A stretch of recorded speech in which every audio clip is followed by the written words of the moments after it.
তোমরা যদি class 8-এর routine তৈরি করতে চাও তাহলে ভিডিওটা অবশ্যই মন দিয়ে দেখো।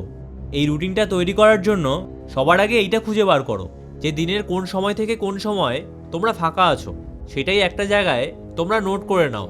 এবার এই সময়টাকেই তোমরা 3 ভাগে ভাগ করো এবং প্রথম ভাগে সেই সময়গুলোকে রাখো যেই সময়গুলোতে তোমাদের পড়তে ভালো লাগে। যেহেতু এই সময়টায় তোমাদের পড়ার প্রতি আগ্রহ থাকে, তাই কঠিন পড়াগুলো তোমরা এই সময়টায় কমপ্লিট করে নাও। এবার দ্বিতীয় ভাগে সেই সময়গুলোকে রাখো যেই সময়টায় পড়াশোনা করতে একদমই ভালো লাগে না। তোমরা এই সময়টায় সহজ সাবজেক্টগুলো পড়ো, তাহলে পড়াশোনা করতে কোনো অসুবিধেই হবে না। এবার 3 নম্বর ভাগে মাত্র 1 ঘন্টা রাখো। তোমরা এই সময়টায় অন্যান্য কাজগুলো করো, যেরকম তোমরা হ্যান্ডরাইটিং প্র্যাকটিস করতে পারো, এছাড়া তোমাদের নোটস তৈরি করতে পারো। তোমরা এইভাবে পুরো দিনটাকে ভাগ করে নাও। জেগে ওঠো চ্যানেলে তোমাদের সবাইকে স্বাগত। তোমরা সারাদিনে 6 ঘন্টা ঘুমাবে এবং 4 ঘন্টা সারাদিনের খাওয়া দাওয়া এবং অন্যান্য কাজগুলো করে নেবে, তাহলে পুরো দিনের মধ্যে বাকি থাকবে আরও 14 ঘন্টা। তোমরা এর মধ্যে 8 ঘন্টা স্কুল এবং টিউশনের জন্য ধরে রাখো। এবার বাকি যে 6 ঘন্টা থাকবে সেই 6 ঘন্টায় শুধুমাত্র পড়াশোনায় মনোযোগ দাও। তোমাদের একদিনে সব সাবজেক্ট কিন্তু পড়ার দরকার নেই।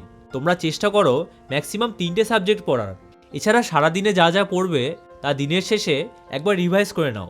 তোমরা যদি পরীক্ষায় ভালো রেজাল্ট করতে চাও তাহলে দুটো জিনিস অবশ্যই ফলো করতে হবে। নাম্বার 1, তোমরা কখনোই পড়া ফেলে রাখবে না, কারণ পড়া একবার যদি ফেলে রাখো তাহলে সেই পড়াটা আর কখনোই পড়তে ইচ্ছা হবে না। তাই কোনো পড়া যদি কঠিন মনে হয় সেই ক্ষেত্রে তোমরা তৎক্ষণাৎ পড়ে ফেলো, তাহলে কোনো পড়াই দেখবে আর বাকি থাকবে না। নাম্বার 2, আমাদের পড়াশোনা যেরকম দরকার ঠিক তেমনই আমাদের বিশ্রাম নেওয়াও ততটাই দরকার। তাই 1 ঘন্টা পড়াশোনা করলে তোমরা 10 মিনিটের জন্য বিশ্রাম নিয়ে নাও, তাহলে আরও 10 গুণ এনার্জি নিয়ে তোমরা পড়াশোনা করতে পারবে। তবে সমস্যা হলো আমাদের বেশিরভাগ সময়ই পড়তে ইচ্ছে করে না। তাহলে ভালো রেজাল্ট আমরা কিভাবে করব? দেখো, ভালো রেজাল্ট করতে হলে আমাদের জোর করেই পড়াশোনা করতে হবে। বারবার ইচ্ছে হবে যে মোবাইল নিয়ে বসি, কিন্তু সেই ইচ্ছেকে গুরুত্ব দিলে চলবে না।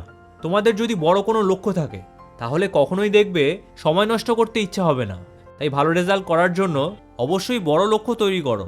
এবার তোমরা যদি একজন টপারের ডেইলি রুটিন সম্বন্ধে জানতে চাও তাহলে ডান দিকের ভিডিওটা দেখো, আর যদি হাতের লেখা সুন্দর করতে চাও তাহলে বাঁ দিকের ভিডিওটা দেখো।